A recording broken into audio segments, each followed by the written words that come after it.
दुखी होना दरिद्रता है, सुखी रहना संपन्नता है। लोक दृष्टि के अनुसार संपन्न रहेगा तब सुखी रहेगा, विपन्न आदमी क्या सुखी रहेगा। लेकिन विवेक के अनुसार सुख स्वतंत्र है, संपन्नता पर सुख निर्भर नहीं है। संपन्नता का अर्थ लोग मानते हैं अधिक धन, लंबा परिवार, अनुगामियों की भीड़, प्रसिद्ध प्रतिष्ठा, ये संपन्नता मानी जाती है। इस पर सुख निर्भर नहीं है, सुख स्वतंत्र है। सुखी होना संपन्नता है और सुखी होना स्वतंत्र है। न धन पर निर्भर है ये, न विद्या पर, न पद पर, न प्रतिष्ठा पर। लोक संबंध से ये ऊपर है सुख, इसलिए बड़ा स्वतंत्र, बड़ा सहज, बड़ा सरल, सबके लिए सुलभ है। धनी न हो, विद्वान न हो, प्रतिष्ठित न हो, लोगों में परिचित न हो, लोग जानते न हो उसे, लेकिन अगर वो समझदार है, विवेकवान है तो सुखी रहेगा। सुख दुख, हानि लाभ, मिलन विछोह, आना जाना, ठंडी गर्मी, घाटा मुनाफा, ये संसार का प्रवाह है। ये प्रवाह रोका नहीं जा सकता। गंगा पास में बह रही है, जा करके देखो। गंगा की धारा रोक सकते हो? गंगा, जमुना, सरजू, कोई नदी हो, धारा को नहीं रोक सकते हो। आगे रोकने की चेष्टा करोगे तो धारा दूसरे तरफ से फूट करके बहेगी और रुक नहीं सकती है। संसार का प्रवाह रुक नहीं सकता है। ठंडी आती है, गर्मी आती है, अनुकूलता मिलती है, प्रतिकूलता मिलती है, संयोग होता है, वियोग होता है, मिलन विछुड़न, घाटा मुनाफा, प्रिय प्रिय के दर्शन, ये कभी मिट नहीं सकते। जिनका मन ये सबसे ऊपर होता है वो सुखी होता है, और ये विवेक के बल पर होता है। विवेक का मार्जन करते करते जब चित्त विवेक में एकदम रम जाता है, विवेकमय चित्त हो जाता है, तब ये दशा आती है। जान लेने से खाली नहीं आती है। जान लेने से समय से थोड़ा अपने को धक्का से बचाया जा सकता है। जानता है आदमी तो ज़्यादा धक्का लगा अनुकूल प्रतिकूल का तो थोड़ा सोचता है, लेकिन जो निर्मल दशा है, सब समय सुखी रहना, ये कठोर परिश्रम का परिणाम है। और एक दिशा की बात नहीं है। धनी लोग कठोर परिश्रम से इतने बड़े धनी हुए हैं, विद्वान लोग कठोर परिश्रम से इतने बड़े विद्वान हुए हैं। किसी दिशा में अगर कोई उन्नत है तो दीर्घकालीन कठिन परिश्रम का वो परिणाम है, एक बार ही नहीं हो गया। इसी प्रकार साधना की बात है। साधना में जो निरंतर लगा रहेगा उसको ये दशा मिलेगी। साधना में न लगने का कारण है देहाभिमान, काम वासना, लोभ मोह, ऐश्वर्य की इच्छा, सम्मान की इच्छा, प्राप्ति की इच्छा। साधु हो गए तो गुरु बनने की इच्छा, सम्मानित और पूजित होने की इच्छा। वेश धरते ही अधिकतम वेशधारी यही समझते हैं कि हम पुजवाने के लिए हुए हैं, और जो महाधोखा है। उच्च कोटि के साधक ये कभी सोचते ही नहीं है। वो तो अपने कल्याण के लिए विनम्र होकर के गुरु की शरण में आए हैं और अपना काम करना ऐसा वो सोचते हैं। भूल भुलैया, मन की भूल भुलैया बहुत है। समझते समझते लोग कहाँ समझ पाते हैं, भटक जाते हैं। जितने साधक भटकते हैं, जो मर्यादा से हट जाते हैं, साधना से हट जाते हैं, भक्ति सेवा से हट जाते हैं, वैराग बोध की रानी से हट जाते हैं, उन्हीं को भटकना कहा जाता है। तो भटकने के कारण सब हैं। जो एक ही कारण है विषय आसक्ति। विषय आसक्ति में सब बंधन आ जाते हैं। गुरु बनने की इच्छा विषय आसक्ति है। गुरु बनने की इच्छा मतलब क्या है? हम चौधरी हैं सबके, तो ये देहाभिमान लेकर के ही तो है। देह विषय है, पदार्थ है। बड़ा बनने की इच्छा, प्रसिद्धि बनने की इच्छा, प्रतिष्ठित बनने की इच्छा, सब विषय आसक्ति देहाभिमान है। विषय आसक्ति बंधन है, विषय निवृत्ति मोक्ष है। ये थोड़े में है तो उसको इतने लोग मान लेते हैं कि स्त्री की संगत पुरुष न करे, पुरुष की संगत स्त्री न करे, बस विषय से निवृत्त है। वो खास बंधन जरूर है, क्योंकि उसके बाद पूरा जीवन परतंत्र हो जाता है। और उसको जो छोड़ दे वो बहुत बड़ा काम किया, लेकिन उतने में पूरा नहीं हुआ। बहुत आगे चलते चलते, बहुत निवृत्त होते होते कसर रहती है, सूक्ष्म कसर जीव को भटका देती है। ढिग बूढ़ा उतरा नहीं, या ये देसा मोह, सलिलदार की मोह में क्या निदर आई तो है। ढिग बूढ़ा उतरा नहीं, ढिग नाम पास में, जहां कल्याण करना था वहीं डूब गया। कल्याण करने का अवसर पूरा मिल गया था लेकिन डूब गया। तो ढिग से अर्थ कल्याण साधन मनुष्य शरीर है, और इसी में डूब गया। और दूसरे ढंग से ऐसा कहा जा सकता है कि बहुत साधना करके बहुत काफी पार हो गया,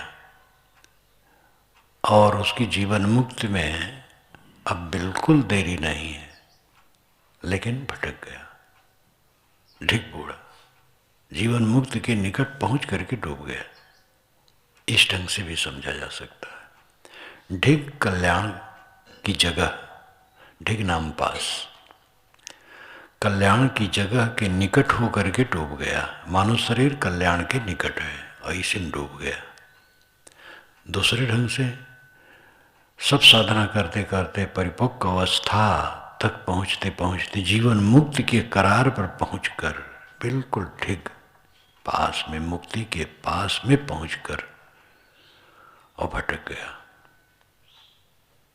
ऐसा अनेकों को हो जाता है कि बहुत अच्छे ढंग से चलते चलते फिर कैसे वो बहिर्मुख हो जाते हैं। रामविलास महाराज को जब मैं सुना हूँ, देखा नहीं हूँ, कर्मा के पास अजगना कई बार मैं कहा हूँ रहते थे। वे अपने ननिहाल में रहते थे, अजगना उनका ननिहाल था, निर्बंध साहब बताते थे। तो कर्मा में निर्बंध साहब जन्म स्थान था और अजगना वहीं पास में है। तो रामविलास महाराज वही अपने ननिहाल में रहते थे। तो उनको कैसे वैराग लग गया, नंगे रहते थे। गांव के बाहर तालाब था, वो पेड़ पल्लो थे, वहीं बैठे रहते थे। रात में ही शौच और करके और उसी तालाब में स्नान करके फिर बैठ जाते थे, चाहे ठंड हो, चाहे गर्म हो, चाहे वर्षा हो। और मस्त शरीर के थे, शरीर भी खूब जबरदस्त था, और बैठे रहते थे पलथी मार करके, और बोलते नहीं थे। ऐसी अवस्था में दर्शनार्थी बहुत आते हैं, दूर दूर से आते थे। तो वहाँ कुछ ढेला वाला पड़ा रहा है तो लेके मार देते थे, हट जाए लोग। तो साधु के ऐसा करने से और आकर्षण होता है लोगों को, मान लेते थे उनका ढेला जिस पर पड़ा उसका कल्याण हो गया। तो काफ़ी दिन वहाँ रहे, वही ननिहाल से एक टाइम भोजन आ जाता था, खा लेते थे बस। फिर बहुत दिनों के बाद उनकी प्रतिष्ठा से कुछ लोग ईर्ष्या करने लगे तो हड्डी छोड़ दी वहीं पास में, जानवर की हड्डी, पानी में जहाँ नहाते थे तो वहाँ से चले गए। तो सुना आगे चल करके इतने बहिर्मुख हो गए कि नाच हो रहा है वहाँ जा कर के बैठ जाए। अब कैसे वो ढील हो गए, कैसे उनमें परिवर्तन आ गया, ज़्यादा नहीं जानता हूँ। निर्बंध साहब कहते थे वो। अब मैंने जो देखा, देखने में भी बहुत लोगों को आया कि बहुत काफ़ी आगे बढ़ करके फिर ढील हो गए और फिर लटक गए, अपना काम नहीं कर पाए। इसलिए साधक को बहुत सावधान रहना चाहिए, कहाँ हमारा मन भटका दे, किस बात को लेकर के अहंकार उदय हो जाए और हम अपने साधना को छोड़ दें, शुद्ध संग छोड़ दें, मर्यादा छोड़ दें, विवेक छोड़ दें, कुछ पता नहीं। जहाँ अहम भाव आया, सुखाध्यास आया, भटकने में देरी नहीं है। इसलिए डरत रहे सो उबरे गाफिल खाई मार, ये बहुत महत्वपूर्ण है। सदैव साधक को सावधान रहना चाहिए, डरते रहना चाहिए, भटक न जाए। शुद्ध संग करी कर रहे, निश्चय भाव स्वदेश, टूटे बंधन जीव को छूटे जगत को देश। विशाल देव ने कहा शुद्ध संग करी कर रहे, सदैव शुद्ध संग में रहना चाहिए। और निश्चय भाव स्वदेश, स्वदेश का निश्चय भाव, स्वदेश स्वरूप देश, निज भूमि का यही निश्चय रहे।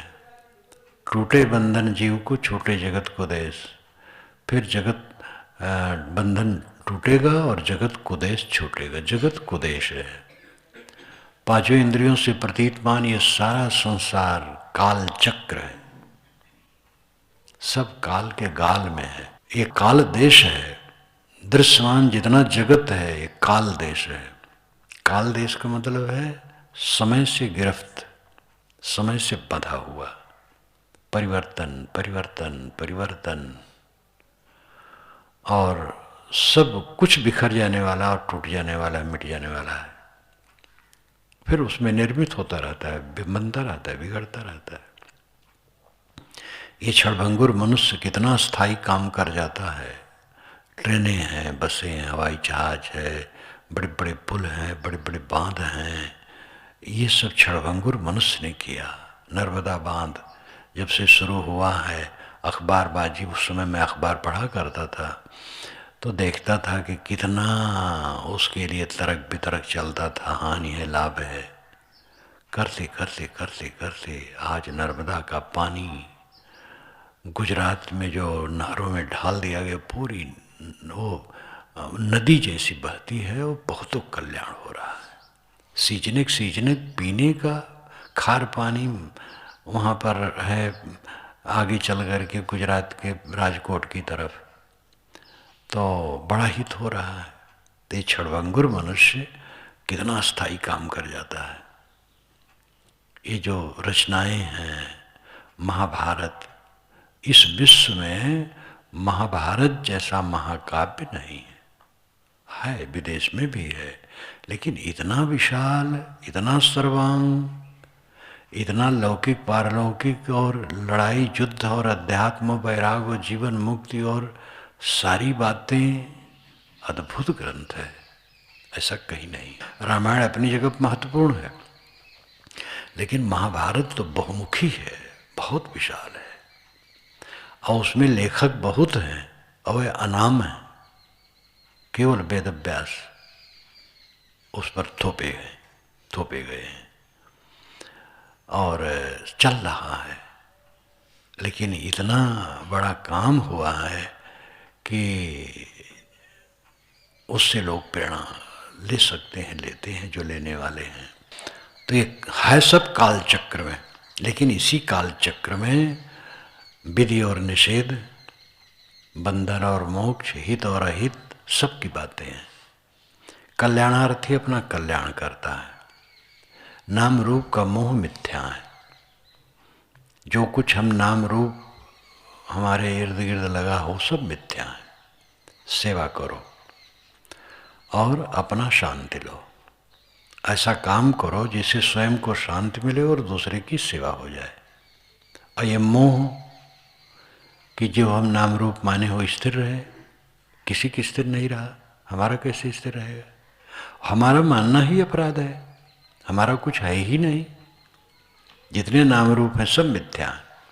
सब थोड़े दिन में गल करके बह करके पता नहीं कहाँ चले जाएंगे। इस विवेक को सदैव जागृत रहना चाहिए साधक को। कुछ नहीं है, ये निश्चय जिसको है उसको शांति मिलती है। अंत में वही होके रहता है। अब देखो, सहनशील भले 62-63 के थे, जवान सरीखे थे, और उनके फेफड़े में खांसी तो उनको बहुत दिनों से आ जाती थी। तो मैं कहा करता, भैया जांच करवा लो, ये क्या है? और पता लगा कि फेफड़े में छेद हो गया। और वहाँ का जो अच्छा इस विषय का डॉक्टर था वो दवाई देता था। और उसने कहा भी था, मुझे फ़ोन से बातचीत हुई जब मृत्यु के बाद, तो फ़ोन से बातचीत हुई तो लोग बताए कि डॉक्टर कहता था कि महाराज हम सबसे बढ़िया दवा दे रहे हैं, अब उससे बढ़िया दवा नहीं है। लेकिन अब जो कर्म प्रारब्ध हो वो भी निराश था, क्योंकि वो जान गया था। और दोपहर का समय था, कहीं भोजन नहीं करूँगा, दूध पीऊँगा। दूध गरमाने गए, लौट करके देखे शरीर छुटा है। तो मृत्यु भी बहुत बढ़िया उनकी हुई है, इतना बढ़िया मृत्यु, और कोई पीड़ा नहीं, कोई कुछ नहीं। दूध पीने की इच्छा किए और दूध गरमाने गए, लौट के आए, देखे रमता राम। ऐसी मृत्यु बहुत बढ़िया होती है। वासना त्यागे रहे, बस मृत्यु हो जाए खत्म। पहले मृत्यु कर लिया है वो, उसमें भय और शोक क्या है? लेकिन बिल्कुल जवान सरीखे मिले जुले। चलते समय मैंने कहा राम से कि इनको आंचला एक दे दो। कहीं साहब अभी है, जब छत्तीसगढ़ आऊँगा आप जब आएंगे तब वहाँ दे दीजिएगा, अभी है। अब छत्तीसगढ़ लेने आएंगे ही नहीं आंचला। ये है संसार की कथा, सबकी ऐसी है, एक की थोड़े है। कोई उंगली उठाने लायक है, उनका हो गया हमारा नहीं होगा, तो सबका काल के गाल में है। हाँ, सितम अपने ऊपर बात कुछ छिड़ी नहीं, बादशाहों के भी ये झंडे गड़े रह जाएंगे। यार मेरी लाश पर रोते खड़े रह जाएंगे।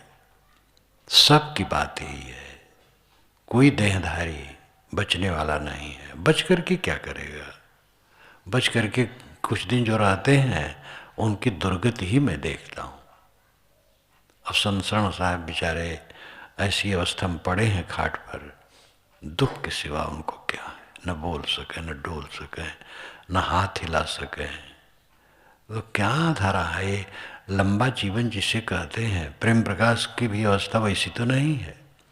लेकिन बात भी जब फोन से करते हैं तो समझ में नहीं आता है। और अभी अपना उठ लेते हैं, रोग नहीं है, लेकिन असमर्थता अत्यंत है। तो कौन फायदा है? लेकिन प्रारब्ध जब तक है तब तक चलता है। तो जिसमें हमें लोभ मोह है, जिसमें हम हर शोक करते हैं, राग द्वेष करते हैं, कलह कल्पना करते हैं, वो सारा क्षेत्र काल देश है। काल देश का अभिप्राय है समय से गिरफ्त, समय से पकड़ा हुआ। काल रूपी सांप ने सबको पकड़ रखा, सबको निगल रहा है। ऐसा जो निरंतर समझता है उसको शोक मोह कुछ नहीं है। दुख से रहित रहना जीवन की सफलता है। गुरु दुखी नहीं होता और दुखी गुरु नहीं होता। जो दुखी हो गुरु नहीं होता, और जो गुरु होता है वो दुखी नहीं होता। यहाँ गुरु होने मतलब शिष्य को संस्कार देने की बात नहीं।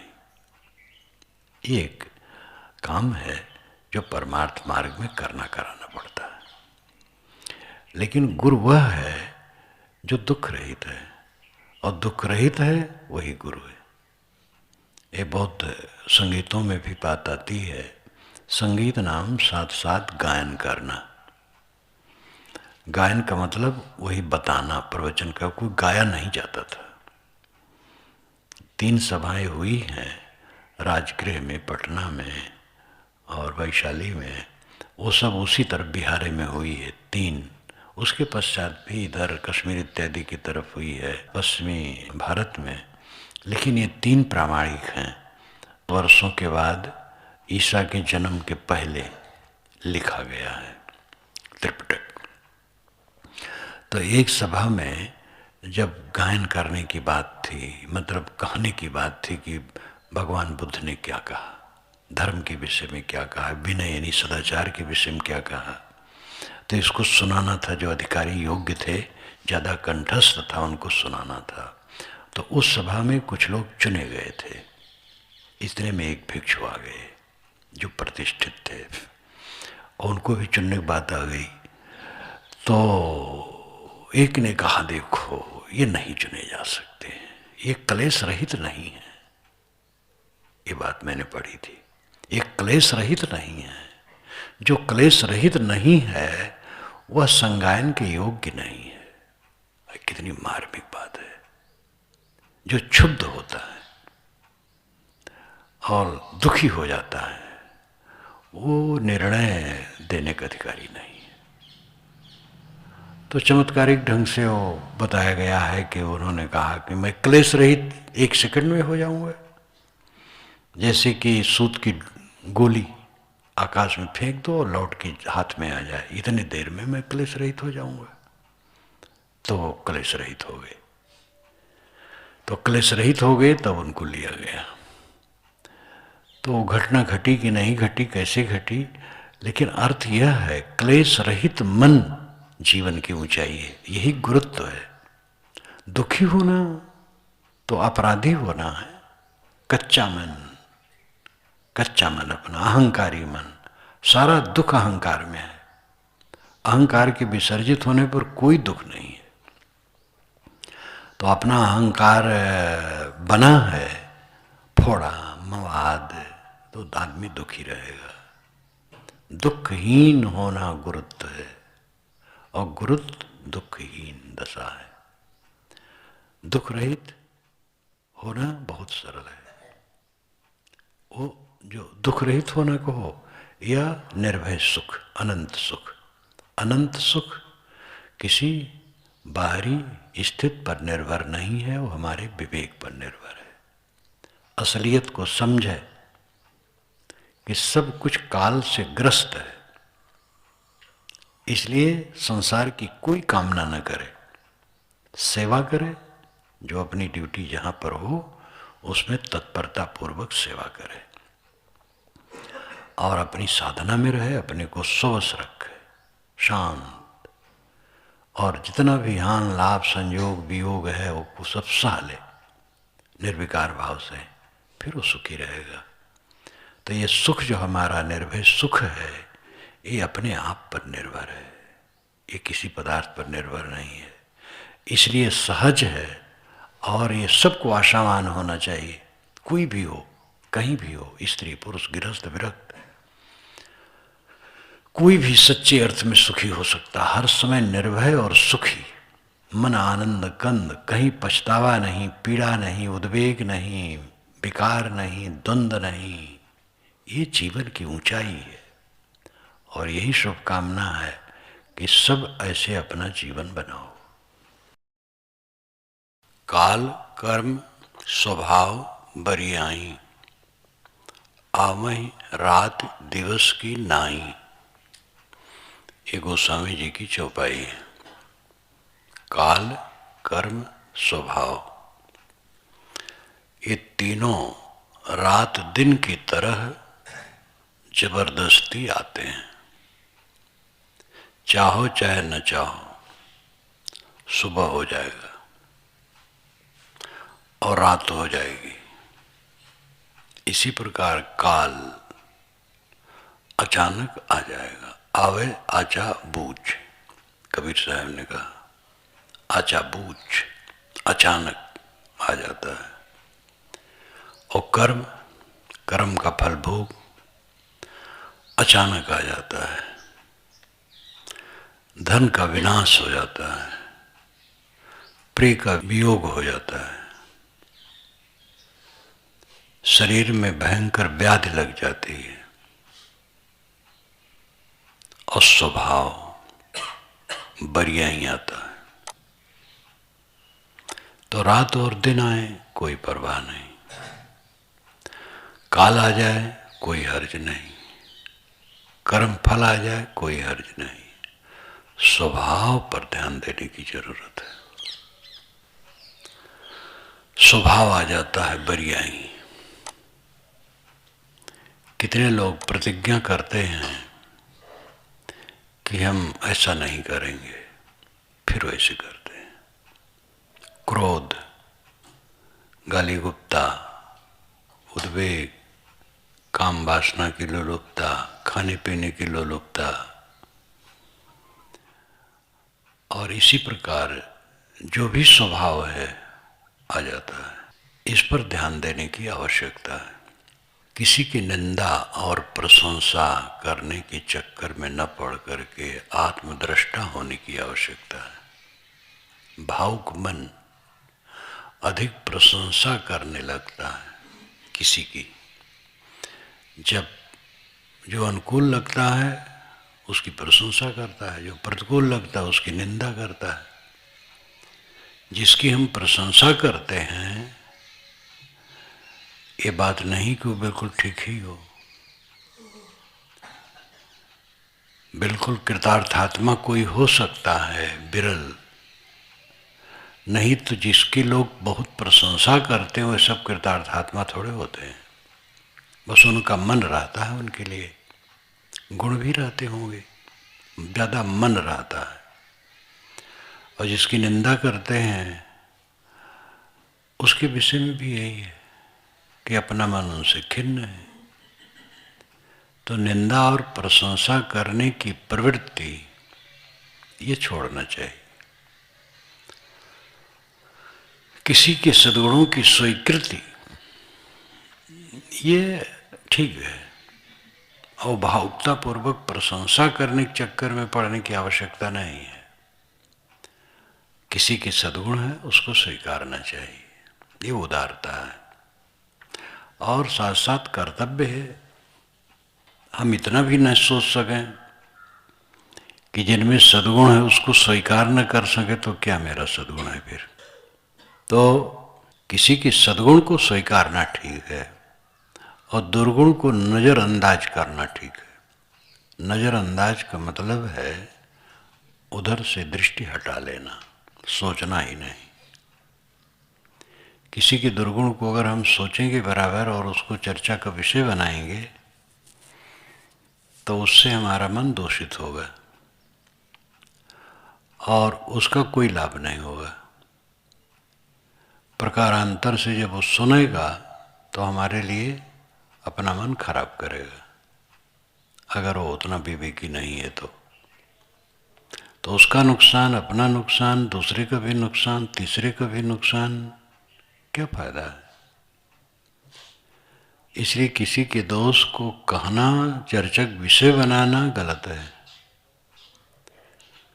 कहना उतना ही ठीक है कि जहाँ पर सावधान करना हो अपने स्वजनों को,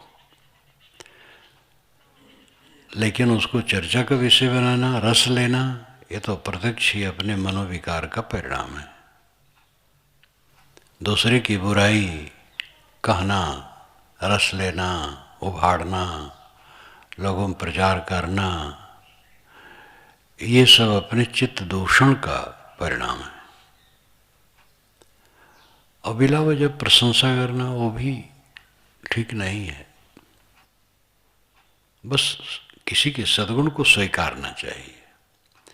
बात आवे तो एक दो बात में प्रशंसा की बात हो जाए, लेकिन उसका बहुत गीत गाने से लाभ नहीं होगा।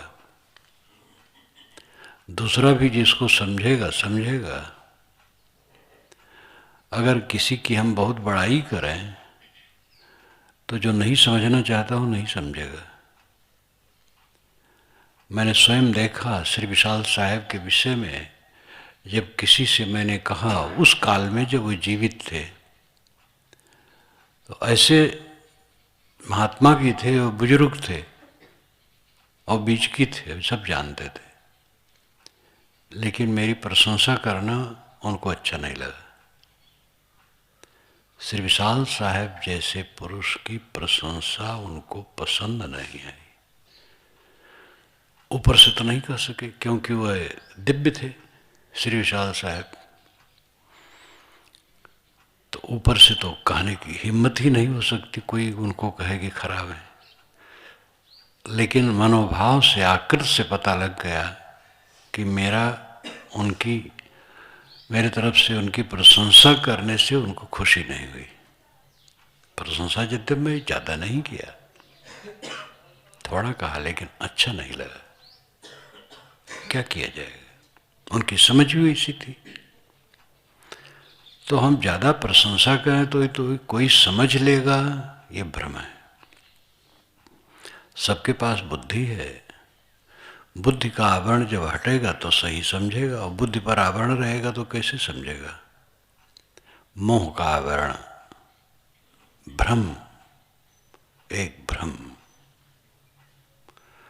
कल एक शिक्षित युवक आया, कॉलेज में लेक्चरर की पदवी उसको मिल गई है, संस्कृत पे अच्छी तरह जानता है, और पहली बार वो मिला। दूसरा युवक उसको मेरे पास लाया जो पहले से मेरे पास आता है, वो भी संस्कृत अच्छी तरह जानता है और पढ़ाता है। जो दूसरा नया आया योग के, लेकिन दुखी है, जिससे वो शादी करना चाहता था उस लड़की की शादी दूसरे से हो गई है। जब मैं पता पाया तो मैंने कहा, क्या तुम व्यर्थ की बात में पड़े हो, कौन सा दुख है, समस्या तो है ही नहीं, तुम्हारे मन का मोह भरा है, भ्रम और मोह अज्ञान है। समझाया, उसका मन हल्का हुआ। मैंने कहा, आप सर्विस पा गए हो, काम करो और जल्दी चक्कर में न पड़ना विवाह के। कुछ देरी के बाद सोचना, आजकल विवाह सरल नहीं है, और तुम अब ठीक से कमाओगे ही, ऐसी पत्नी करो जो साधारण पढ़ी लिखी हो, स्वभाव ठीक हो, बस गांव से लाओ तो अच्छा है। प्रायः आजकल युवक जो पढ़ा लिखा होता है, पोस्ट पर अच्छे होता है, वो ये चाहता है कि मैं ऐसी पत्नी पाऊं जो तेज हो, इंग्लिश भी फर फर फर फर बोले, किसी मीटिंग पार्टी में जाऊं तो धाक जमा दे सबके सामने, मेरी प्रतिष्ठा हो, इनकी पत्नी है। लेकिन ये सब के पीछे लोग ये नहीं समझ पाते हैं कि वो सबसे ज़्यादा तो उन्हीं की नाक रगड़ेगी, अपने पति देवता की।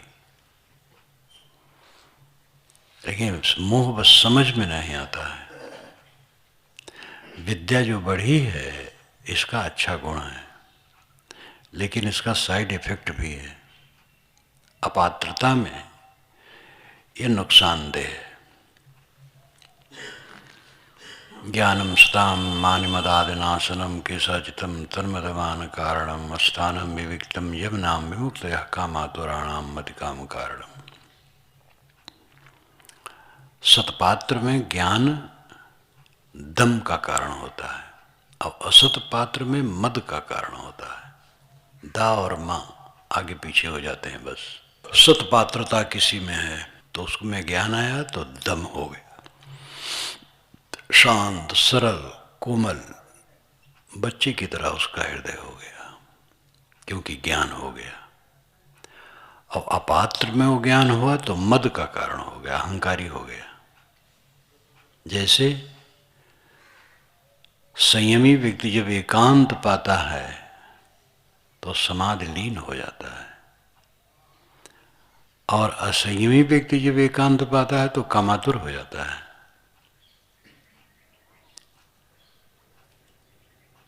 शक्ति अपनी उभरती है बाहर का संग पा करके। अब जो शक्ति हो, संयम या असंयम की जो शक्ति है वही तो उभरेगी। शिक्षा बढ़ना अच्छा है, शिक्षा से कई गुण आएंगे। शिक्षित लोगों में कुछ लोग ऐसे खुराफाती होते हैं जो सांप्रदायिकता का जहर होते हैं। कहीं भी सांप्रदायिकता का जहर गांव से नहीं उठता है, शहरों से उठता है। कुछ शिक्षित ज़्यादा रहते हैं शहर में, पितौरेबाज, वही फैलाते हैं। लेकिन ये भी सच है कि कुछ शिक्षित लोग ही सांप्रदायिकता के जहर को दूर करने के लिए प्रयास करते हैं। कोई भी बल जब प्राप्त होता है तो संयम से वो गुणकारी होता है, असंयम से खतरनाक होता है। लेकिन इसलिए बल को रोका नहीं जा सकता है कि बल आए ही ना। बल आना चाहिए और संयम करना चाहिए। शिक्षा बढ़ रही है, बहुत अच्छा है, चारों तरफ शिक्षा बढ़ रही है और उसके कई अच्छे परिणाम भी सामने आ रहे हैं। और जो गलत परिणाम है उसका दमन करना सब समय काम रहेगा। इतिहास उठा करके देखो, और जो इतिहास के बाहर है शास्त्रों से पता लगता है। इतिहास काल माना जाता है बुद्ध काल से, आज से 2500 वर्ष पूर्व से इतिहास काल माना जाता है। और 2500 वर्ष के भी पूर्व प्राक इतिहास काल है, यानी इतिहास के पहले का काल है। महाभारत, रामायण, उपनिषद, वेद, ये सब इतिहास के बाहर की पुस्तकें हैं। लेकिन उनको पढ़ने से पता लग जाता है कि क्या स्थिति रही। जो आज है वही तब था। हानि लाभ, सुख दुख, स्वभाव भिन्नता सब समय बनी रही। स्वभाव की भिन्नता को समझना चाहिए, इसलिए उसको सह के निपटाना चाहिए। हम ऐसी जगह चले जाएं जहां पर मेरी रुचियों के अनुसार सबकी रुचि हो, कभी नहीं हो सकता है। आकाश में उड़ जाओ तो वहां भी अगर कोई मिलेगा तो उसकी रुचि अलग होगी, उसका संस्कार अलग होगा। महाभारत तो ऐसा खजाना है कि गुण और दोष, अच्छा और बुरा, विषयासक्ति और वैराग, देहाभिमान और स्वरूप ज्ञान, सब कुछ है। और स्वभावों की भिन्नता को देखते हुए अकेले में हंसी आ जाती है। परसों में आया तो कल सोचा 1-2 दिन है तो कुछ करने लगा, तो एक महत्वपूर्ण विषय वो सामने आ गया लिखने के लिए। श्री कृष्ण महाराज हस्तिनापुर का काम करके समझा बुझा करके, फल तो कुछ नहीं हो, समझना था दुर्योधन को तो समझा ही नहीं, लौट गए उपप्लव्य नगर में, जहां पे 5 पांडव उस समय रह रहे थे। उपप्लव्य नगर। युधिष्ठिर ने कहा कि आपने क्या कहा? उन्होंने कहा कि मैंने वह सब कहा जो तुम्हारे और उनके दोनों के लिए कल्याणकारी रहा। लेकिन उसने तो हंस दिया, मजाक में उड़ा दिया। भीष्म ने फटकारा, कहा अच्छा, भीष्म ने, विदुर ने, धृतराष्ट्र ने, द्रोणाचार्य ने और उपस्थित राजाओं ने क्या कहा, ये मैं जानना चाहता हूं। तो उन्होंने भीष्म की बात पहले कही कि भीष्म ने ये कहा, द्रोणाचार्य की बात कही, विदुर की बात तो बहुत खरी खरी थी। उन्होंने कहा भीष्म पितामह से कि आपने मुझे और धृतराष्ट्र को तो चित्र बना करके रख दिया है। जैसे कोई चित्र बना करके रख दे तो क्या है, निर्जीव है। वैसे मुझे और भीष्म को आपने निर्जीव बना के रख दिया है, मुझे और धृतराष्ट्र को निर्जीव बना के रख दिया है। दुष्ट दुर्योधन जो चाहता करता है, और आपकी मति अगर भ्रष्ट ही हो गई है तो आओ आप और हम और धृतराष्ट्र तीनों बन चले। बहुत खरा खरा और उनका। और गांधारी ने बहुत साफ कहा है कि राज्य के अधिकारी दुर्योधन तुम हो ही नहीं। धृतराष्ट्र का अंतिम रहा है, द्रोणाचार्य जी ने बहुत बढ़िया कहा, और धृतराष्ट्र ने जो कहा वो अभी लिख रहा था, बहुत बढ़िया, बहुत जोरदार। और उतना क्रम से है कि सोम हमारे प्रथम राजा हुए हैं। सोम की छठी पीढ़ी में नहुष पुत्र यजाति हुए हैं। यजाति के 5 पुत्र हुए, बड़े यदु और छोटे पुरु, बीच में 3 और। यदु हुए शुक्राचार्य की पुत्री देवयानी से, और पुरु हुए विश्वरवा दैत्य की पुत्री शर्मिष्ठा से। यदु बड़े थे लेकिन अहंकारी थे, और बहुत बुरा परिणाम होने लगा। तो यजाति ने उनको राज से हटा करके पुर को बैठाया जो सबसे छोटे थे। और पुर के ही वंशज प्रतीप हैं, और प्रतीप के 3 पुत्र हुए, देवाप, वाल्मीक और शांतनु। देवाप चरम रोग से पीड़ित थे, सद्गुण संपन्न थे, धर्मज्ञ थे, शास्त्रज्ञ थे, और राजा ने उन्हीं को गद्दी देनी चाहिए।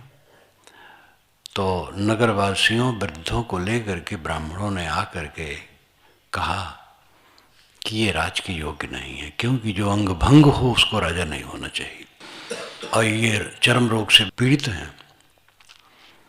तो प्रतीप को कष्ट हुआ, चाहते थे उन्हें राजा बनाना, लेकिन फिर देवाप भी सोचे कि बात ठीक है कहते हैं। तो देवाप जंगल चले गए, और वाल्मीकि अपने मामा यहाँ चले गए, वो बल्ख बुखारे देश है। और फिर प्रतीप तो बेचारे उदास हो गए। तो अंतिम छोटे शांतनु वाल्मीकि से राय लेकर के शासन करने लगे, और शांतनु के पुत्र फिर भीष्म इत्यादि सब होते हैं।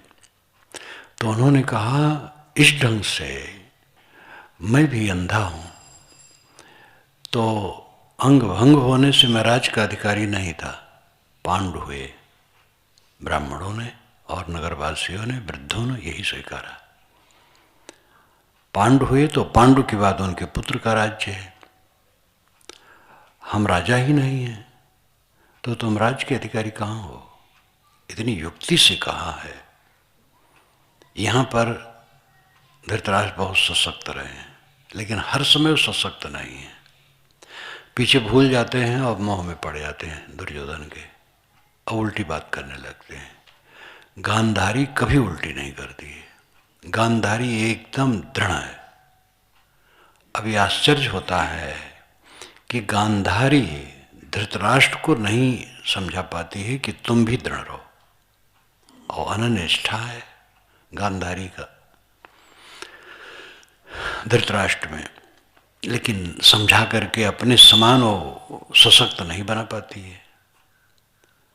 और धृतराष्ट्र भी उसको नहीं समझा पाते हैं कि तुम एकदम क्यों कड़ी बनती हो, थोड़ा नरम हो जाओ। उनका अपना स्वभाव, कर्ण नैतिकता में पूर्ण है। जब श्री कृष्ण ने उनको समझाना चाहा, और फिर कुंती ने भी कि तुम मेरे पुत्र हो, तुम दास के पुत्र नहीं हो, तो उसने बहुत बढ़िया कहा,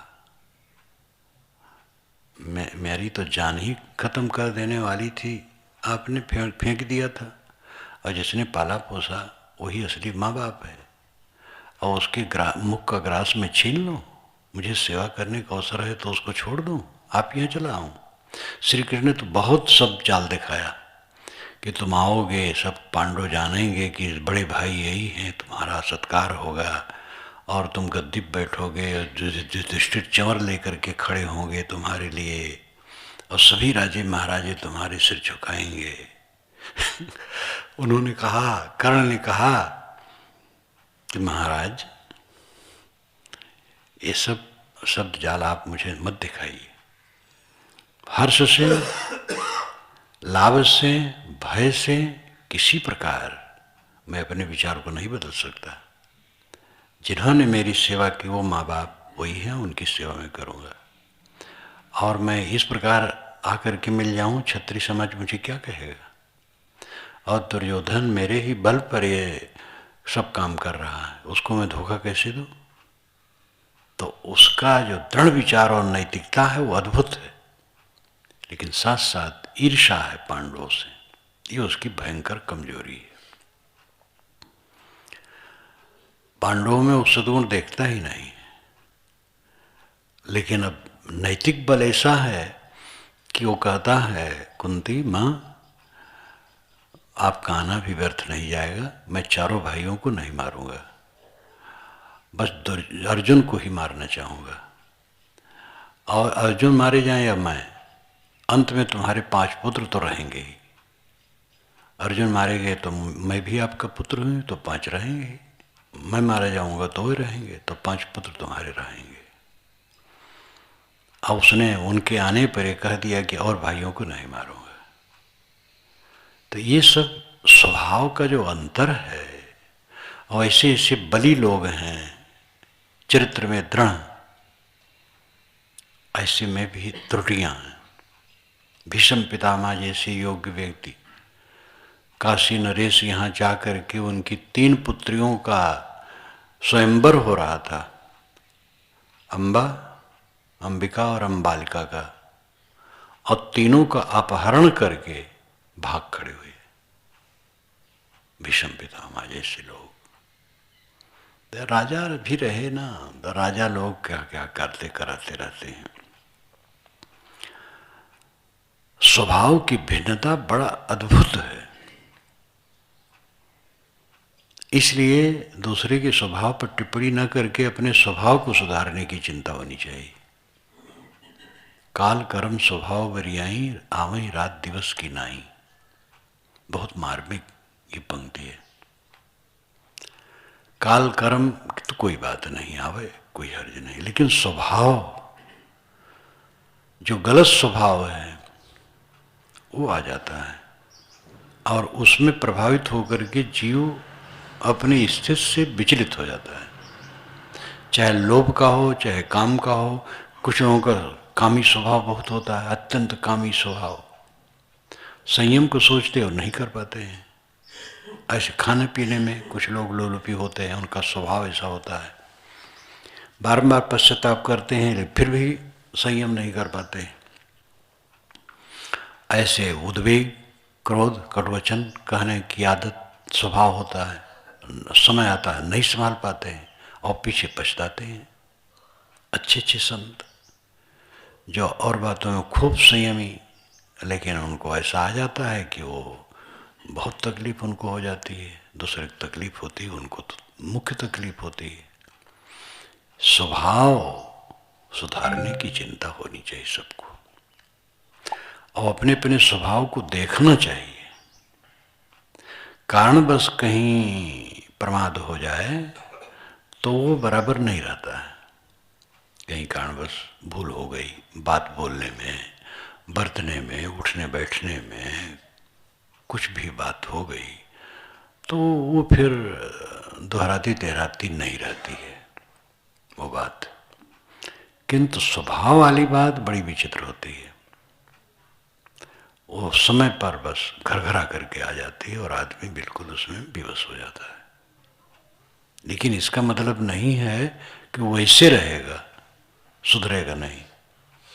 सुधरेगा नहीं तो फिर इंसानियत क्या है, साधना क्या है?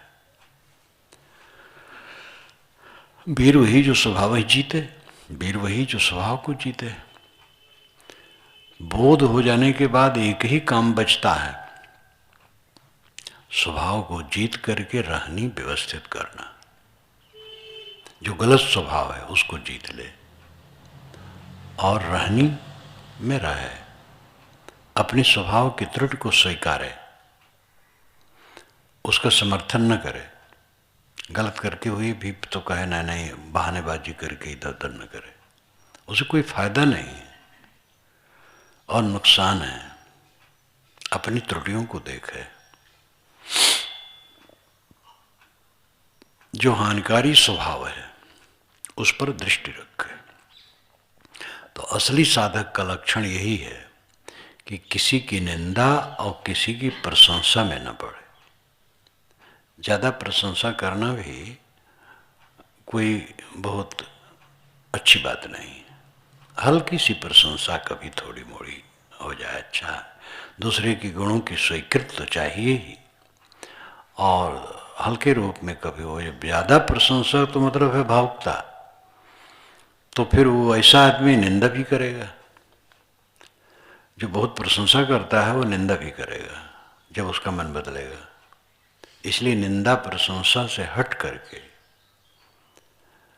ये हमें देखना चाहिए कि सब अच्छे हैं, त्रुटियां हमारे में हैं, सब अच्छे हैं, कोई बुरा नहीं। दूसरे को बुरा कह करके वो मान करके हमारा कोई उद्धार होने वाला है और हम डूबेंगे। सब अच्छे हैं, हम सबसे बुरे हैं। हमें अपने को संभालना चाहिए। कहा जाता है कि एक मस्जिद में एक व्यक्ति रहा, तो मियाँ ने कुछ कहा उसको सफाई के लिए, तो वो अपना ही हट गया और बाहर पड़ा रहा। लोग धिक्कारने लगे, तो मस्जिद को छोड़ करके यहाँ पड़े हो, तुम्हारी श्रद्धा नहीं है? कहे नहीं, मुझे श्रद्धा है, मस्जिद पवित्र है, मैं अपवित्र हूँ, तो मैं मस्जिद को दूषित नहीं करना चाहता हूँ। मैं अपने दोषों पर ध्यान दे रहा हूँ और उसी को सुधारने में, उसी को सफाई करने में लगा हुआ हूँ।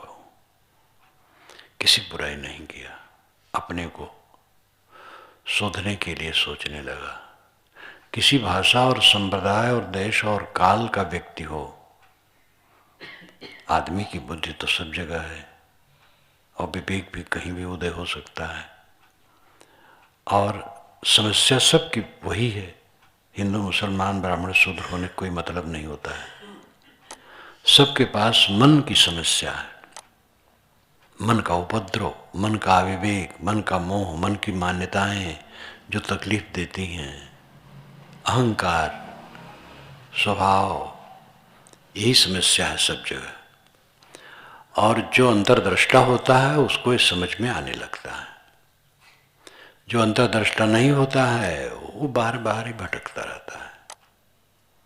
इसलिए सभी साधक को अंतर्दृष्टा होना चाहिए और स्वभाव बरियाई आता है, इसलिए सतत जागरूक रहना चाहिए।